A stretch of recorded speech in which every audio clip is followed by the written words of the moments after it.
Hey guys, John B here from Phone Arena. I'm taking a look at the LG Nitro HD. I'm going to run a couple of different benchmark tests to show you guys what kind of results it's going to put up. But as far as overall usage with its dual-core processor, it's decent, but sometimes it is laggy. You could tell here just navigating across the home screen. It doesn't quite keep up with the tracking of my finger here, and every now and then you do notice some choppiness with its movement. But it's still more than acceptable. Nothing really that bad, to tell you the truth. So let's get started. Let's run the first benchmark test. We've already ran the quadrant benchmark test. First time here, it looks like we managed to get a 2574 score. So let's just do this a couple more times to see if we get a consistent score.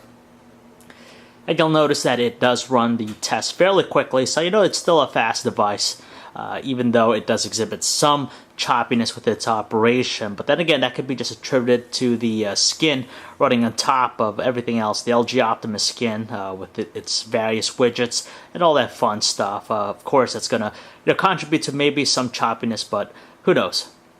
So it looks like these graphical tests running roughly around 30 frames per second.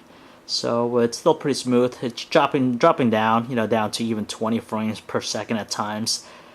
This one here looks like it's consistently at 60 frames per second, so it's pretty good. And the last one, roughly between 25-26 frames per second on the average. And this should be finishing up soon.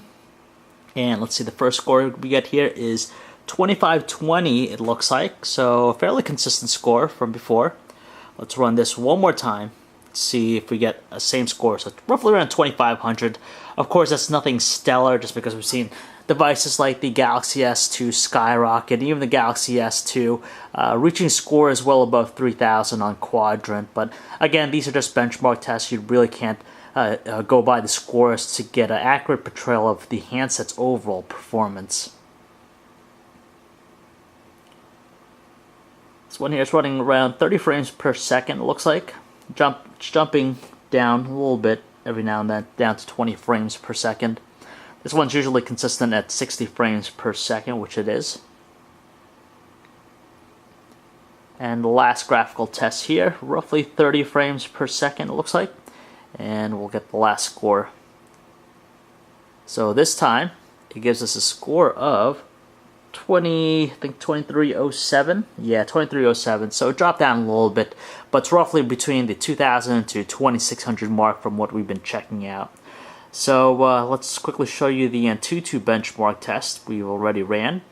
Now it gave us a total score, pretty respectable score, total score of 5977. You can see all the hardware, all the tests that it ran already, and when we put it up against some devices with the chart here, you could tell the Galaxy Nexus is just a little bit above it. It does better than the Galaxy S2, the Optimus 2X, the Zooms before that, so it's pretty reasonable with its results here. But again, that's just the benchmark test. You got to look at it with the overall usage of the phone. So we'll be testing out more, see how it handles. But in the meantime, if you'd like to learn more about the LG Nitro HD, you can check out our website, phonearena.com.